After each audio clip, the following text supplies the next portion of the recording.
Hey everyone, welcome back to the channel. For those of you that don't know me, my name is Kristen and this is Growing Zone 9B. So today when I came home, I was super excited because we have some pomegranate flowers.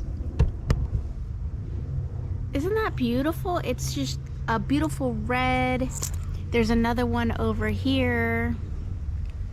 So I had told y'all that the pomegranate was hiding underneath my passion fruit because my passion fruit just absolutely took over.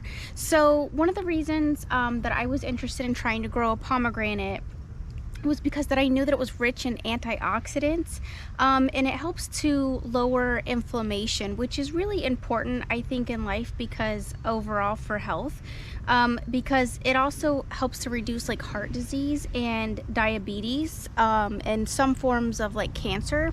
So I just think it's important to keep a plant like this around, especially if we weren't able to go to the store and actually obtain that.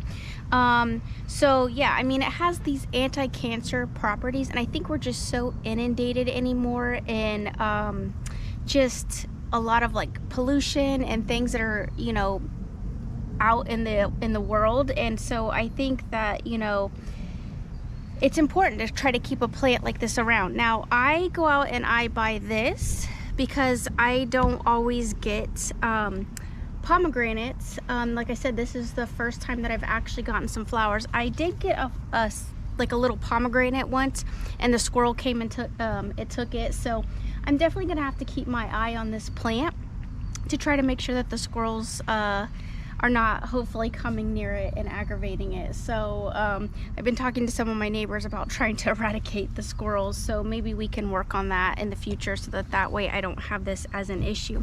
But if you're not able to grow a pomegranate in your area, just remember there's always a juice that, you know, you can go out and buy. And it is kind of potent. It's definitely got a very strong flavor to it. But I actually sometimes will mix it with like a ginger ale, or you can actually, I've made some gummies with this so that way I can just eat them on the go. I don't always have to necessarily drink it, but you can also get pomegranate powder. And just like I get the elderberry powder, and you get pomegranate powder, and you can mix that into a smoothie so that way you're getting all the nutrients and benefits of the pomegranate. So again, anything that's natural like this and helps to support your body's immune system, I think is really important and key to just keeping a vital and healthy life. So that is what is going on today. This is not a super long video. I just wanted to share it with you, and I'm hoping that I will be able to have in the future some pomegranates to be able to show y'all. So we will see what happens. So today is actually it's kind of cloudy out. Hang on, I'll turn y'all around and show y'all real quick. So as you can see, there are some clouds and it is getting you know, like it's gonna rain. So and then I forgot to show y'all that I have Plumeria that are actually starting to bloom too, so check that out. Isn't that beautiful? And my sunflowers, of course, are over there. They are blooming. So I'm hoping that the passion fruit will start falling soon.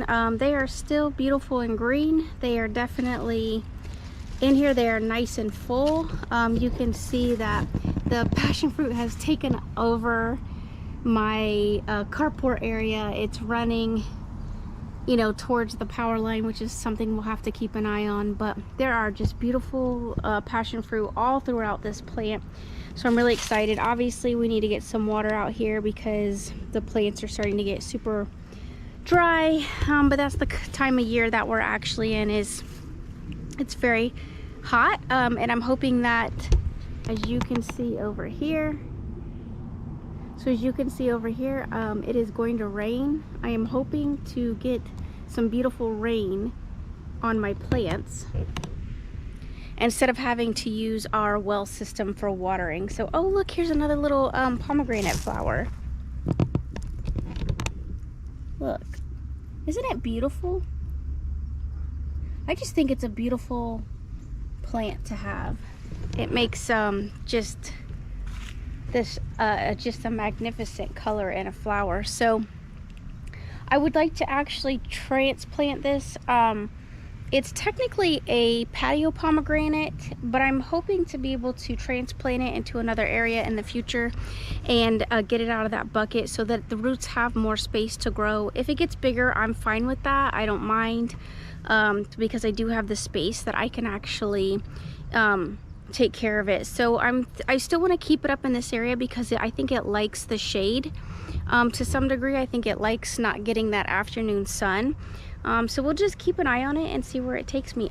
With the Plumerias, I actually had a pink one and a red one. I had ordered them from Hawaii and through Etsy, and I ended up, my red one died, but my pink one lived. It's only done one bloom, so I'm hoping this year that I might actually be able to get more blooms out of it. Now, the yellow ones do really well here in Zone 9B. They're just a beautiful plant to have. So that's why I said sometimes you just need beauty. You don't always need something necessarily that is going to produce a food. I think that this produces a beautiful fragrance. I really like the way that it smells, and it's an easy plant to propagate. So I've been able to share with my friends and my family this plant, and so again, sometimes just put beauty out in the garden. It doesn't always have to be for, you know, for consumption. It can just be like my sunflowers back here that are just starting to go and bloom. And these are the plants. Do you see how tall they are? They're super tall. They're almost as like, I think they're actually a little almost as tall as the house, if not taller. And people actually drive by and they say that this plant is so beautiful that it brings them happiness. So I am so glad to be able to share that with other people. And then over here in the corner, I have another bougainvillea, which I just personally like the pink and the bougainvillea. That's obviously I have on pink today. I have a little watermelon outfit on. I got quite a bit of compliments on my watermelon outfit. So so that's what's going on, is we're just continuing through the summer. The heat is definitely starting to pick up. We're getting those afternoon showers, and so this is to be expected. All right, everyone, until next time, love one another, be kind, and I will see you all in my next video. Thanks for watching. All right, so we are bringing in the papayas. We are blessed right now in abundance with papayas. Back there in the back, I have some chili going. But we are just going to drop this into the food saver for the freezer, because we are bringing this in about every 3 to 4 days. We are bringing a bunch of papaya in, and so yeah, we got to find some recipes to do something with this beautiful papaya on. But I just wanted to share this with you guys because this is part of the harvesting process, is that you've got to know what you want to do with these vegetables and fruits when they start flowing through. So just wanted to share.